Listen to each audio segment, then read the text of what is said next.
Everybody, Corey Sharp here from Play, Pennsylvania. I'm thrilled and honored to have Jon Dorenbos join me, a Philadelphia legend. 14 years in the NFL, 11 of those with the Eagles from 2006 to 2016. Two-time Pro Bowler, also played for the Buffalo Bills, the Tennessee Titans. Jon, thank you so much for joining us. Tell us a little bit about your career after you retired from football in 2017, what you've been up to. Yeah, man, rock on. First off, thanks for having me. This is Rockstar. So when my football career ended, here's the thing. Every year I played, I actually in the off season, as soon as the season was over, I thought I was going to get cut every year, even if I had signed an extension. So I would just go perform. I've been a magician since I was a kid. So when my career was over, it was kind of just transitioning into what my other passion was. I got into keynote speaking my rookie year in 2003. And so really my core business is that. So big conventions, companies, Fortune 100, Fortune 500 companies bring me in, whether it's arenas or sales forces of 20 people. I go in there, I speak, I get to do magic, I get to make it fun, entertaining, I get to inspire. It's the best of all worlds. And then we do a handful of casino shows every year, and this is one of them. So I'm excited to come back to live casino. Cool. So you're playing at Live Casino, Philadelphia, October 1st. I want to say it's at 8:00 at night. Yeah. All right. So you got the prime time slot. What so you're out in LA now, right? You're living in LA. Yeah, I live in Huntington Beach, so about Huntington an hour and 10 minutes south of LA. Cool. So you're back in Philly. I guess you'll be back on Friday from what I was told. What is your reaction coming back to Philly? What does Philadelphia mean to you? I mean, you spent 11 years here. Just tell me a little bit about the city and what it means to you. You know, the city accepted me with open arms. I had a great experience there. And to sum up Philadelphia in a nutshell and what it means to me, and I think the relationship that I have with the city, I have the record. I tied Harold Carmichael for the most consecutive games ever played as an Eagle. And that actually was my last game. So when they announced me, Jon Dorenbos, congrats, tying Harold Carmichael, 162 straight games. Very next play, hit the wrist, dislocated, 3 surgeries. It ended up being the last game I ever played as an Eagle. And I was traded to New Orleans. And so what happened when I got to New Orleans, one, I became the first long snapper ever traded for a draft pick, which is actually pretty cool. But then they did a physical. They discovered I had a heart condition, and I was rushed into emergency open heart surgery where we went back to University of Penn. Now, why is that important? So I had a condo in South Philly still. And so we did the surgery. I was in the hospital for about 34 days post-surgery. And then we went back to the condo, and my wife and I went out and we went to, Bar Amis, which is in the Navy Yard. And we sat on the patio, and this was post-surgery. And nobody talked to us, which was great because a lot of times that we go out, people come up to us and they talk to us. So they just leaving us alone. I finish, I have a heart pillow. And after heart surgery, you have to squeeze this pillow. If you cough or laugh, you have to squeeze to equalize the pressure so your sternum doesn't pop open, right? So I'm carrying this pillow, shuffling my feet, super weak, can barely talk. And as we're getting up to leave, one guy claps on the patio. And then all of a sudden, 2, and then 3, and then the whole patio stood up, and then everybody came out of the restaurant. And I got the slow clap leaving Bar Amis. And a guy just said, "Hey, we love you, Jon. Good luck." And that right there summed up my relationship with Philly. Like, I exited the city with a slow clap, and I will take that all day long.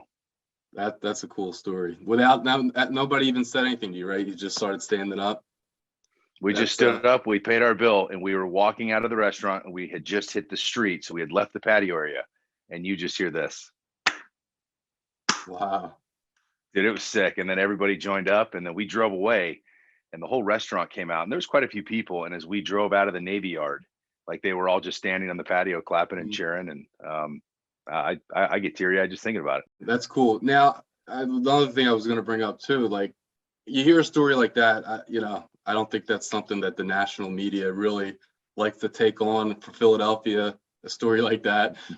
What does that say though about, like, what is your, like, reaction to the fans? Like, your true, like, I understand we have this, like, we're tough on our players, but, like, what is it really about, like, in your eyes? Because you hear that story, it's like, it's pretty cool. Yeah, Jason Kelsey kind of had a quote earlier, I don't know, this year or last year, right? The years just kind of blur together. Yeah.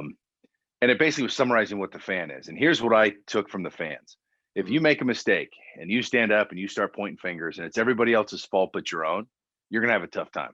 Mhm. If you show up every day on time, prepared, ready to work, you put yourself in a position, and the city respects you as a man or a woman. They respect your work ethic, they respect your heart, and that no matter what, just like Rocky, doesn't matter how hard you get hit, you will always stand up and you will always fight back. Mhm. Philly's going to love you. That doesn't mean you're going to win every time. I got that. Look, we'd all love to win every time, but it's just the life doesn't work that way. Mhm. So take accountability in yourself and in your actions.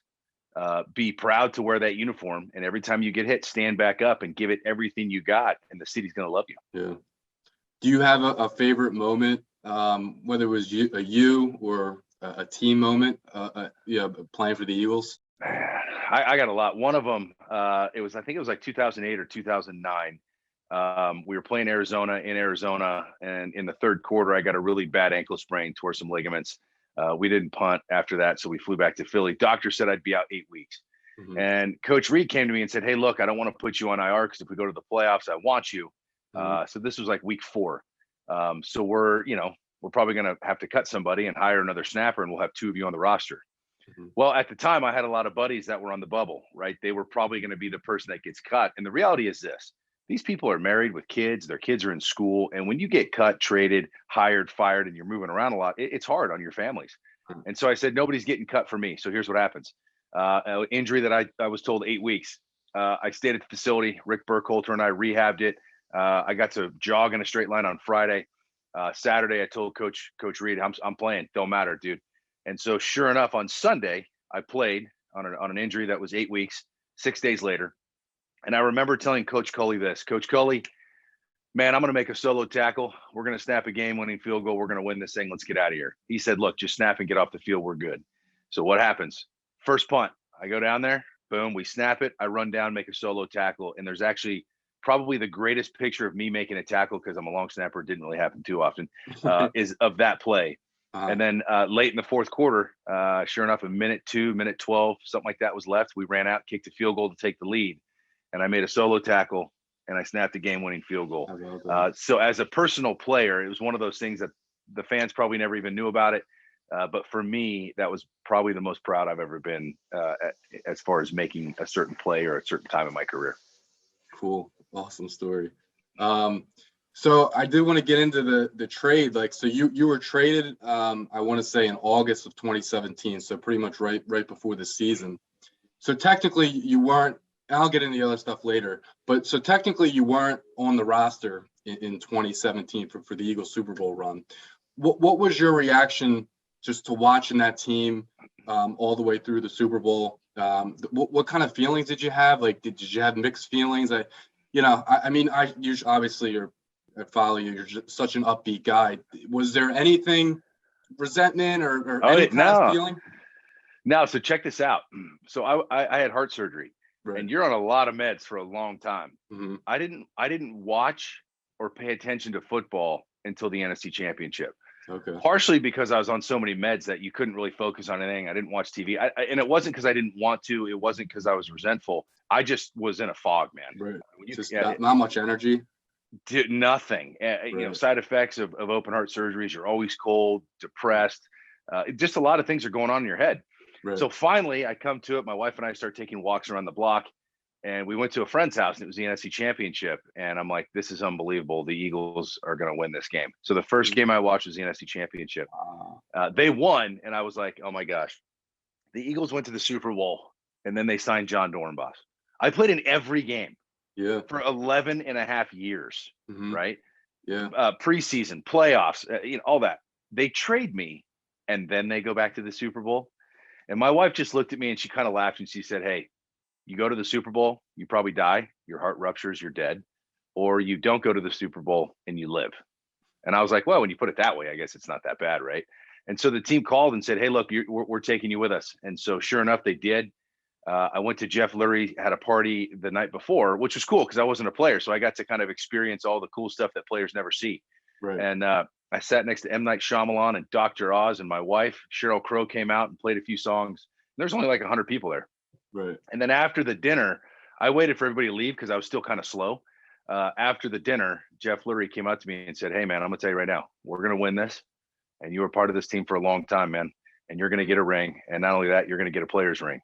And so sure enough, they won. And a couple months later, when the rings were done, they called me in and they presented it to me, and it was cool. It was, for me, the ring is a lot different because I did not play, Right. but what they said is, hey, look, man, show up every day on time, prepared and ready to work. Give it everything you got. Surround yourself with people that want to see you succeed, and just keep bringing your smile and your energy into every office, every workplace, every family that you go. And may this ring be a reminder of what you did here for 11 and a half years. And so I was honored. I still got it. And it's the closest I came to being a Super Bowl champion, and I took it.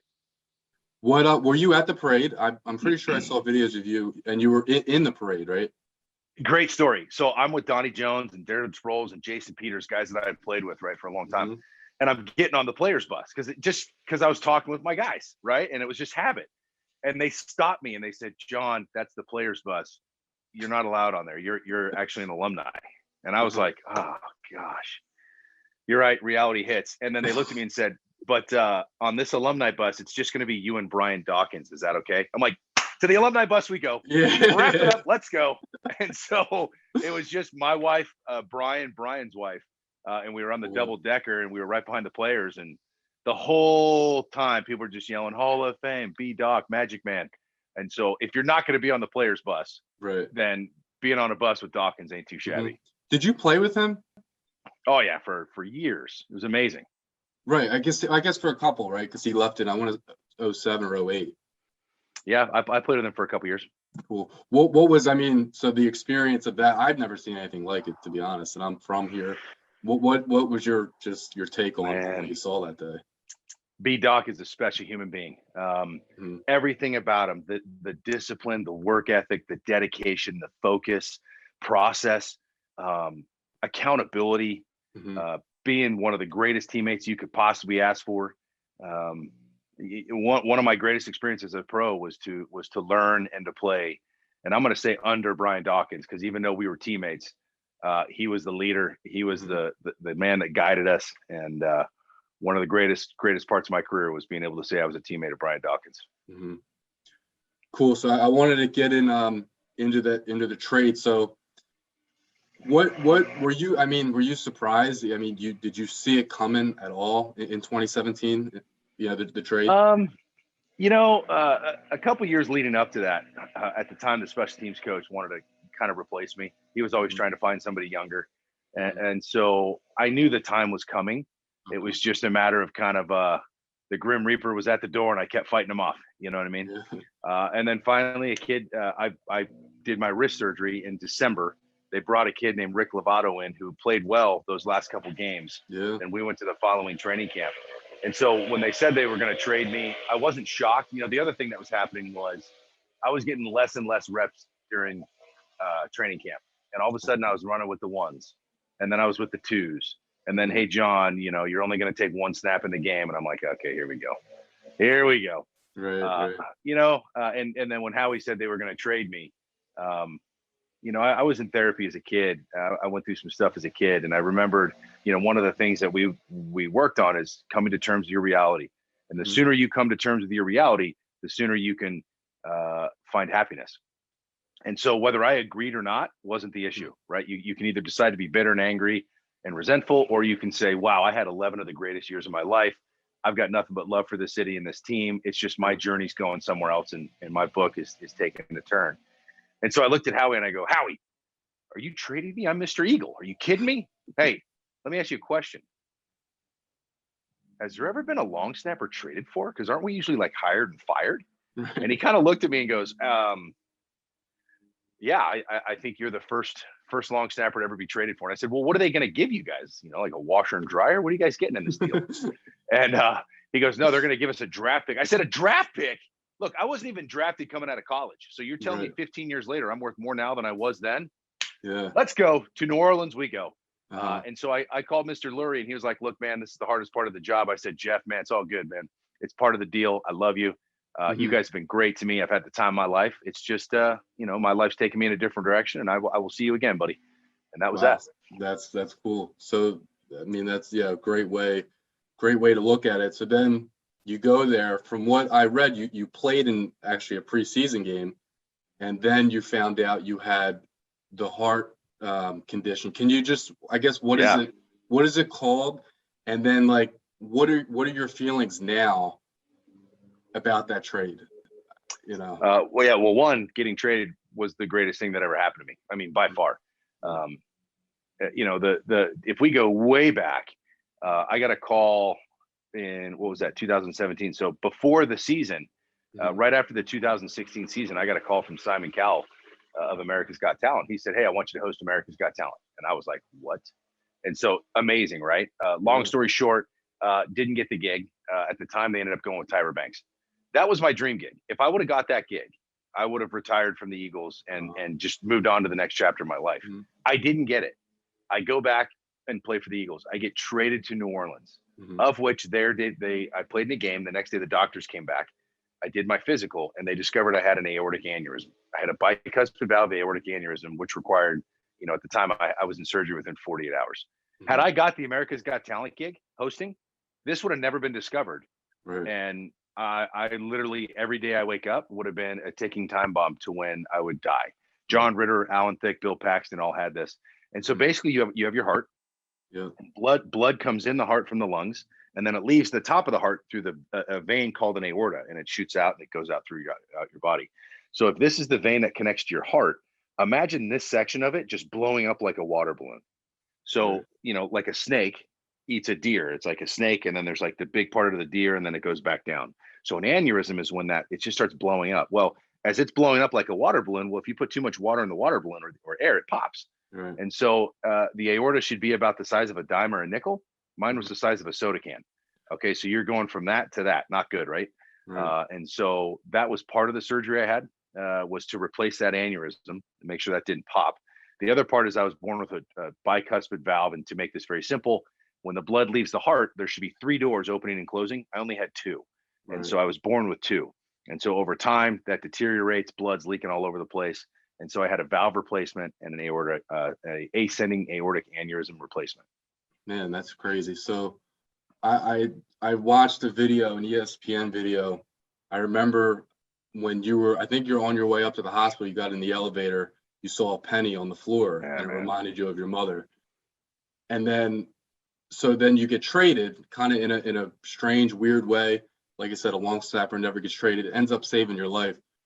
Is there any sort of like higher power of life that you believe in that you'd like to share? Because I think that's, I mean, you know, for me personally, I see myself as a spiritual person. There's no way that's stuff that I don't believe in coincidences. So I would just like to hear your, you know, what you kind of believe in about a higher power in life. So whenever something is not going the way we planned in life, I make a decision to rewrite my script. And I pretend like, look, I'm a Matthew McConaughey fan, is what it is. I pretend like I'm Matthew McConaughey in a rom-com. And how does this movie end? Like, if this was a movie right now, what's the best ending? And what's the story I'm going to tell myself to help find that motivation? When I first signed with the Eagles, Joe Santoliquito did an interview with me, and he asked me, he said, "Hey, I read an article. Can I ask you a question?" I said, "Yeah, no problem." He said, "I read a story that your mom's best friend, Leslie Moore, sang Wind Beneath My Wings at her funeral." And I was like, whoa, didn't really expect that. I said, "Yeah, man. Yeah." He goes, "Well, you're an Eagle now. So I think that's amazing." And the song said, "I can fly higher than an eagle because you are the wind beneath my wings. So if you're struggling, just open your wings and let the wind take you." And I thought that was really cool. So 11 and a half years goes by, and what happens? I get traded to New Orleans. They found out I had the aneurysm. And I remember sitting in my locker, and as soon as I found out the news, I was getting ready for practice. And I did. I got a little bitter and angry because I was thinking this isn't how my career is going to end. The Saints just, you know, I was getting millions and millions of dollars. And now that this was a non-football related injury, I wasn't going to make any of it. And I was probably thinking of the wrong things. And then Drew Brees walked by, and I saw the name Brees. And I knew right then in that moment that I got to rewrite this story to find motivation, you know, and write my script. And I said, oh man, so obvious. You know, my mom sent me to Philadelphia, where I had the wind beneath my wings for a long time. And then she traded me to New Orleans, where I had my life saved by a Saint. And now she's telling me when Drew Brees walked by, it was her way of saying, sometimes you got to step out of the wind and catch a breeze and just slow down a little bit, kid. And so that's what I did. That's the story I stuck to. And I love it. And it makes total sense to me. That's cool. So how did you, you know, with your childhood, your mother and your father, you know, I heard that story. How did you remain like, you know, so positive, so upbeat about life? I mean, Like, I know you mentioned therapy a little bit earlier. What are some of the things that you've done to remain so upbeat and so positive about life? It's who I am. Look, I had some super intense therapy as a kid. I had an Mhm, aunt that I lived in a temporary foster home for 8, 9, 10 months, whatever it was, with mhm, my sister. And then my aunt on my mom's side adopted me. My grandparents, which were my mom's parents. So those three kind of raised me. My aunt, my grandparents from junior high and high school. I was always around positivity. And I have an appreciation for life. Like, look, mhm, life could have gone either way. I could have gone home right after. So my father murdered my mother, and I was across the street. I mean, mhm. if I was home, who knows, a little bit sooner, I Yeah, might not be here. And so I love being alive. When life gets hard, it just builds character. It builds who you are. It's interesting. I did an interview, and this never really dawned on me. And then this question was asked, and I answered it, and I've never expressed it. Some people, when things get hard, they feel like the world's ganging up on them. They feel like they're just getting kicked when they're down, and they just get deflated. right, When something hard happens to me, in the back of my mind, I hear the world cheering for me. right. Like, I hear the world cheering for me to stand up and to overcome this obstacle. And it's like this little world in my own head of wanting to be a rock star, and the world's cheering, and I got to stand up to make them proud. Yeah, That's an internal motivation right there. So we're alive. Be thankful you're alive. yeah. You can never go wrong by treating people with kindness. I'll tell Mhm, you what, you can never go wrong. You can never, and I've said this before, you can never go wrong showing up on time, mhm. being prepared, and being ready to work. You Yeah, take that everywhere you go, the world is going to want to see you succeed. And if yeah. you give the world effort, the world will give it to you back. If you quit on yourself, then don't be shocked if the world quits on you too. Well said. Were those Eagles fans cheering for you? Every day, baby. Still. Cool. So I wanted to get into a little bit about your magic, and your performances.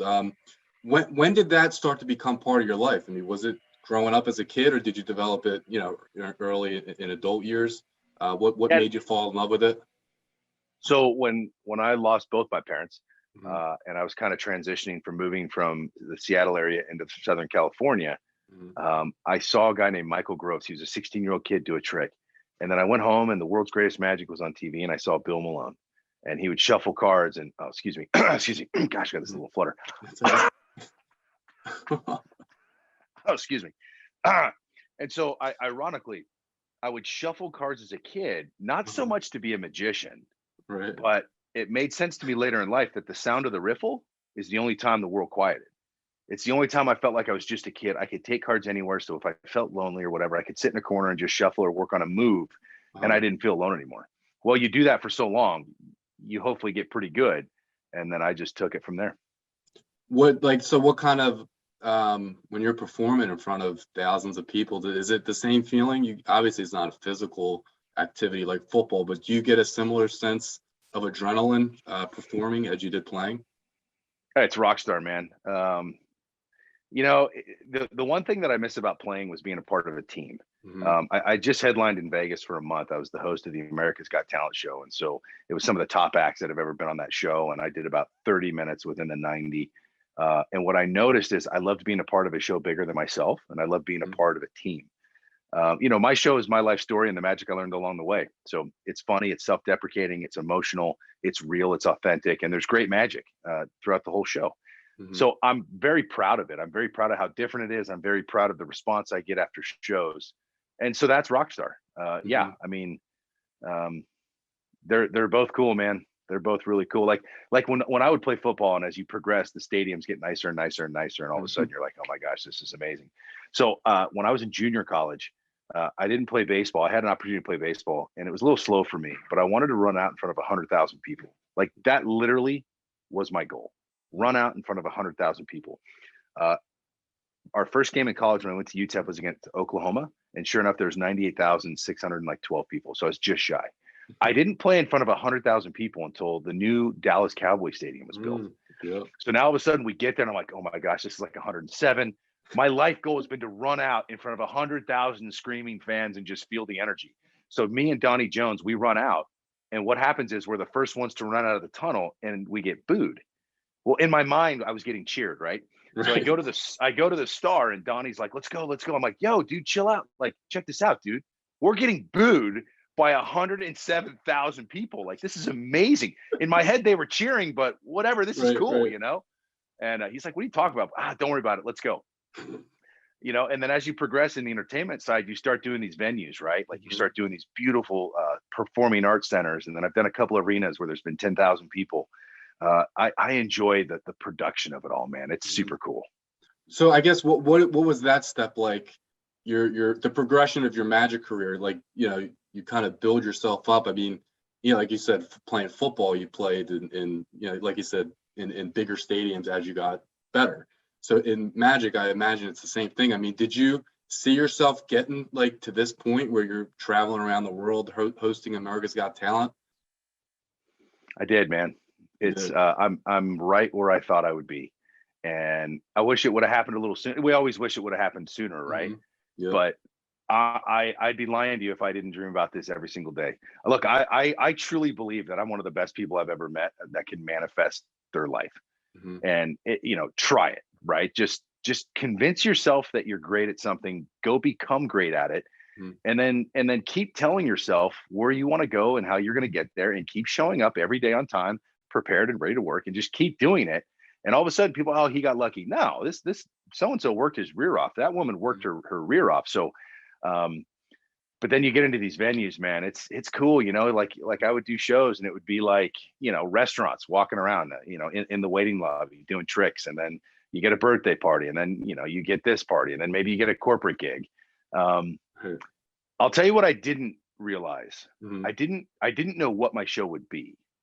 I knew I would get here. I wanted to get here as a performer, but I am so much more proud of what my show is now.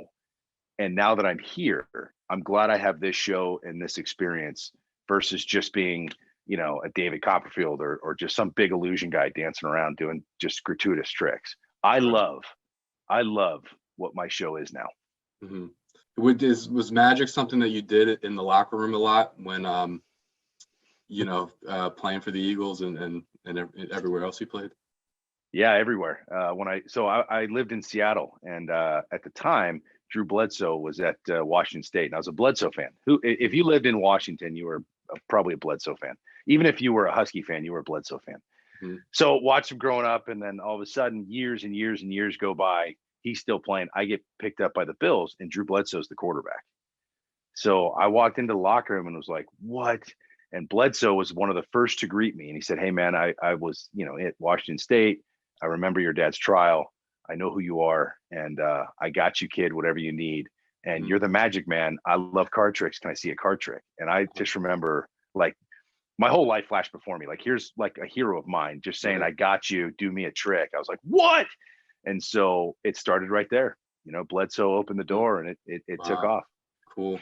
Which, hold on, if you're a football fan, the next day, so I meet Bledsoe. The next day, I get a phone call, and if you're a football fan, this is cool. Yeah, hey, what's up? Hey, John, Jim Kelly here. I'm like, of course it is. I'm in Buffalo. You're the quarterback. Hey, you know, Coach Williams said that I can pick you up. You're going to come do some card stuff at my charity event. Are you cool with that? I'm like, yeah, I'm cool with that. The limo rolls up, and in the limo, Jim Kelly, Joe Montana, Darryl Talley, Bruce Smith, Drew Bledsoe, Thurman Thomas, Elway. oh my God. Oh, dude, it was like, oh, dude, it's like day 3 for me in the NFL, right? I'm like worried about my QMB, you know, quantitative method of business math class I got to take at UTEP, and I'm in a limo with these guys. I'm like, this is absolutely bizarre. Shooter McGavin, the actor Chris McDonald, Jason Taylor was there, and I just did my thing, man, and it was cool. That's awesome. That's cool. Yeah. So you're at Live Casino Saturday, October 1st. Can you just tell us what you got coming up? Some of your speaking engagements, some of your Magic performances. So what do you have coming up at the end of the year and a little bit in 2023? Yeah, so hey, I'm excited about this Saturday night. Now, look, you never know who's going to be at my shows, especially in the Northeast. So last year I was at Live Casino. You know, Todd Hermans was there, John Runyon, Hollis Thomas, Jason Avant, Darren Sproles. I got jerseys. The guy signed them for the crowd. Crowd went nuts. They talked to him, took pictures. We gave stuff away. This year, I was just told that Charlie Manuel's coming with his wife. They're super excited. Hollis Thomas will be there. There's a couple other big names that played for the Eagles that don't live in the city that I can't confirm yet, so I'm not going to say, but I'm pretty sure they'll be there. So if you're a fan, come check it out. And again, it's my life story and the magic I learned along the way. And I promise you this, everything I've learned about life, process, how to stay positive, finding forgiveness, and living a happy life is in this show. And so I hope that when you leave, you're going to feel better about yourself and life and just the world than when you got there. I hope you're going to be amazed at some really cool tricks. And I hope that you might not necessarily remember what I did or the exact trick I did, but I hope you remember the way that you felt when you left. And I think that's why you might come back again. So live casino, Saturday night, 8 o'clock. Get your tickets because we are going to be rocking and rolling, and you better be there. Awesome. Where do you have any plans for the rest of where are you traveling to the rest of the year? Yeah, so I got multiple shows. So like I said, keynote speaking is my core business. So I'm speaking to multiple companies. We're flying around. I'm doing a thing with Tony Robbins, which would be really cool in Mexico. Sweet. So and it's a talk about happiness, which is like right up my alley. And like I said, my keynote is magic as well as me speaking. So it's super entertaining. It's super fun. And then I go to Orlando. I go to Marco. I go to like I'm bouncing around, man. And then I kind of slow down in December. In December, okay, right around the holidays. And the good news is, I'm super fortunate that in the speaking world, I'm kind of where I wanted to get to. And so a lot of times companies fly me private, which is great. So my wife comes, my baby, baby, she's already 3 now, dog, like we can all go and I still get to see my family a lot. Cool. One more thing I wanted to ask, can you just talk a little bit about your book, Life is Magic? What it's about, a little bit without giving it away, obviously, but what it's about and, just what's behind it. Oh yeah, hold on. I'm gonna grab one, baby. Hold on, we gotta get a little visual here, and then I got another good Eagle story. Oh, here we go. Oh yeah, there we go. Yeah, so this is it. Life is Magic. It's the story about my life. It's funny. It's intense. It's the therapy, and really the whole book is about 28 years went by, and I went and saw my dad to forgive him for killing my mom. And I wanted to see my dad, but I never had a reason. It was strictly curiosity. So nothing in life stemmed action. And when my wife got pregnant, I realized that there's 3 words I've never said out loud. I've never said I forgive you out loud. And it was time to forgive my dad. And for me, it was the symbolism of choosing to live in vision, not in circumstance. And it's me making the decision that if I was a deadbeat dad or I wasn't the greatest dad, the world would make the excuse for me. Oh, if you've seen where he was from. I didn't want to be that person. Right. So instead, I wanted to be everything I didn't have. I wanted to be this much better every day. Right. And so that's what I'm going to be. My daughter didn't ask to be here, and I brought her into this world. So it's my job. It's my responsibility to give her everything I got. But I had this little cloud in the back of my head. And so when I went to go forgive my dad, it was about me finally taking a step. Now, check this out.